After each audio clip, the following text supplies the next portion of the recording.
గౌరవనీయులు మన శాసనసభ్యులు మిత్రులు కొత్త ప్రభాకర్ రెడ్డి గారు, గౌరవనీయులు బకి వెంకటయ్య గారు, ఫారూక్ హుస్సేన్ గారు, వేదిక మీద ఉన్న ప్రజాప్రతినిధులు, ముఖ్యంగా స్కూల్ కరెస్పాండెంట్ రజనీకర్ రెడ్డి గారు, మా దుబ్బాక నియోజకవర్గ ప్రజాప్రతినిధులు, అక్కా చెల్లెళ్ళు, అన్నదమ్ములు, బీఆర్ఎస్ కుటుంబ సభ్యులు, మీడియా మిత్రులు అందరికీ పేరు పేరున నమస్కారం. చాలా బాగుంది. ఈ స్కూల్ చూస్తే ఎక్కడో హైదరాబాద్లో కార్పొరేట్ స్కూల్ లెక్క ఉన్నది. దుబ్బాకలో ఉన్నట్టయితే లేదు. హైదరాబాద్లో పెద్ద పెద్ద కార్పొరేట్ స్కూళ్ళు ఇంత విశాలమైనటువంటి గ్రౌండ్తో, ఇంత చక్కటి భవనాలతో కడతా ఉంటారు. నిజంగా చెప్పాలంటే రజనీకర్ రెడ్డి ధైర్యమే చేసిండు బాగానే. కానీ నాకు నమ్మకం ఉంది, తల్లిదండ్రులు ఏం కోరుకుంటున్నారంటే ఈ రోజుల్లో ₹1 ఖర్చు తక్కువ చేసుకున్నా సరే పిల్లల్ని బాగా చదివించాలని కోరుకుంటున్నారు. పాత రోజుల్లో పిల్లలకు ఆస్తి ఇవ్వాలి, అంతస్తులు ఇవ్వాలి అని కోరుకునేవాళ్ళు. కానీ ఇప్పుడు ఏం కోరుకుంటున్నారంటే పిల్లలకు మనం ఇచ్చే ఆస్తి అంతస్తు ఏదంటే మంచి విద్యను అందించడమే నిజమైన ఆస్తి అంతస్తుగా ప్రజలు భావిస్తూ ఉన్నారు. మరీ ముఖ్యంగా దుబ్బాక నుంచి కూడా చాలా మంది పొద్దున్నే బస్సులు ఎక్కి సిద్దిపేట పోతున్నారు. ఈ స్కూల్ చూస్తుంటే ఇప్పుడు కొంతమంది ఆటోల్లో ఇటు వస్తారా అనిపిస్తుంది నాకు. చాలా స్కూల్ ఎట్లా కడుతుందంటే ఈ మధ్య రోడ్డు మీదనే ఉంటుంది, గ్రౌండే ఉండదు.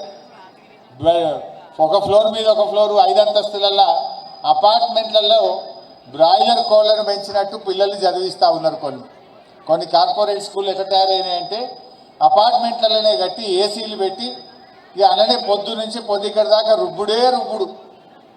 కానీ పిల్లలకు వ్యాయామం లేదు, ఆటలు లేవు, స్పోర్ట్స్ అసలే లేవు, గేమ్స్ ఉండవు, ఏమీ ఉండదు. చదువు అంటే ఏమవుతుంది అప్పుడప్పుడు మనం చూస్తూ ఉంటాం. 10th ఫలితాలు రాగానే కొంతమంది ఆత్మహత్య చేసుకున్నారు. ఇంటర్మీడియట్ ఫలితాలు రాగానే 15 మంది చచ్చిపోయినరు. ఎంసెట్ రిజల్ట్ రాగానే ర్యాంకు రాలేదని 4 చచ్చిపోయినరు. జీవితంలో చిన్న ఇబ్బంది రాగానే ఆత్మహత్యలు చేసుకున్నారు. అంటే మనుషులకు ఓటమిని తట్టుకునే శక్తి కావాలి, గెలుపు ఓటములను తీసుకునే శక్తి ప్రజలకు రావాలి. అంటే పిల్లలు ఆటలు ఆడితే ఏమవుతుంది, శారీరకంగానే కాదు మానసికంగా కూడా బలపడతారు.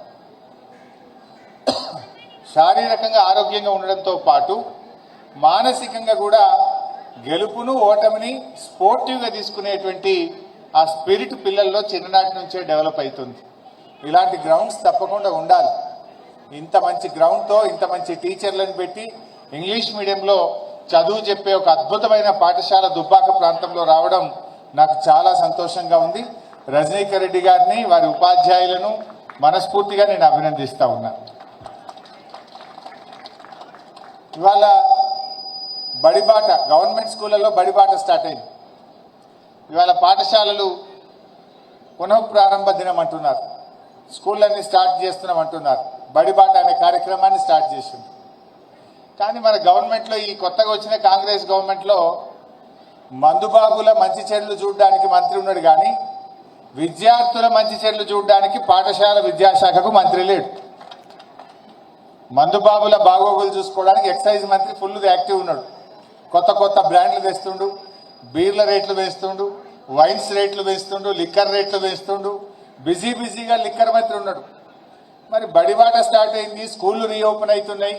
గవర్నమెంట్ స్కూళ్ళల్లో మరి కనీస సౌకర్యాలు కానీ, గవర్నమెంట్ స్కూళ్ళలో పుస్తకాలు ఏంది, బట్టలు ఏంది, టీచర్లు ఏంది, చదువులు ఏందని చూడడానికి ఈ రాష్ట్ర ప్రభుత్వంలో విద్యాశాఖకు ఒక మంత్రి కరువైపోయిన పరిస్థితి ఉన్నది.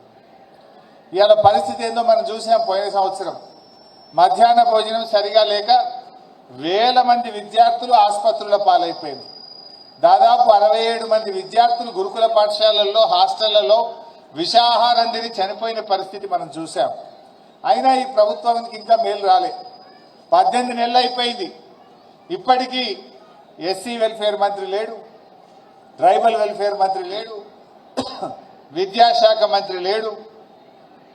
ఈ ప్రభుత్వం ప్రజల దగ్గర డబ్బు పీల్చుకునే ప్రయత్నంలో బిజీగా ఉన్నది. ఇలా రోజు వారంకి ఒకసారి కేబినెట్ రిసోర్స్ కమిటీ అని కూర్చున్నారు. ఎట్లా ప్రజల దగ్గర పైసలు గుంజాలి, ఇది గవర్నమెంట్ పెట్టిన కేబినెట్ సబ్ కమిటీ.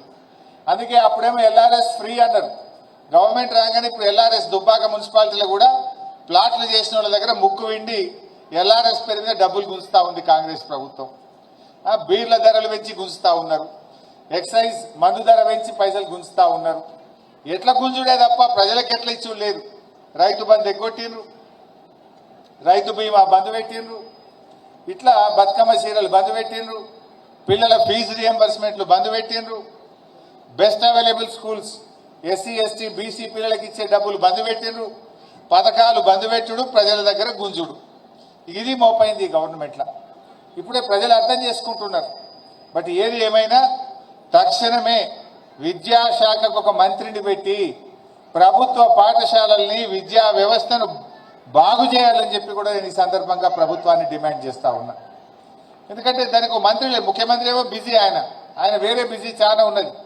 లెక్కలు చూసుకోవాలనే, ఢిల్లీకి మూటలు పంపాలనే, ఆ బిజీ ఎక్కువ ఉన్నది ఆయనకు. విద్యాశాఖను చూసి అంత టైం యాడున్నది. ఆ విద్యాశాఖకు మంత్రిని వెళదామంటే ఢిల్లీ వాళ్ళు పర్మిషన్ ఇస్తలేదు. ఇప్పటికీ 44 సార్లు ఢిల్లీ వెళ్ళిన పోవుడు వచ్చడే తప్ప ఢిల్లీలో అనుమతి రాదు, మంత్రివర్గ విస్తరణ కాదు, విద్యాశాఖకు మంత్రి రాడన్నట్టు అయిపోయింది పరిస్థితి. మరి అది ఏమైందో ఏందో అంత ఆగమాగం జగన్నాథం లెక్క అయిపోయింది గవర్నమెంట్. అంత అయోమయం, సగం సగం, ఏది చూసినా సగం సగం ఆగమాగం.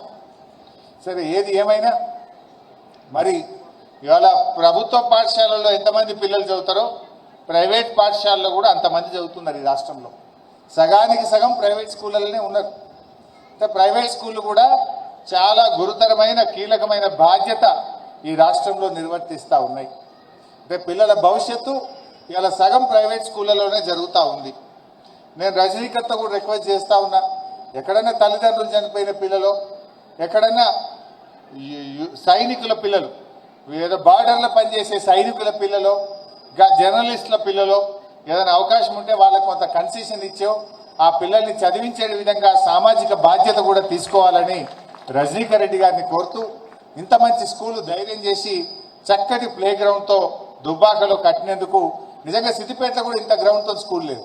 నేను చాలా స్కూళ్ళలో పోయినా, సిద్దిపేట టౌన్లో ఇంత పెద్ద గ్రౌండ్తో ఇంత మంచి స్కూల్ అయితే నేను చూడలే. అన్ని అపార్ట్మెంట్లే ఉన్నాయి. ఇంత మంచి స్కూల్ దుబ్బాకలు కట్టినాం, వీలైతే ఒకటి సిద్దిపేట కూడా కట్టు. రాబోయే రోజుల్లో ఇది మంచిగా నడవాలి.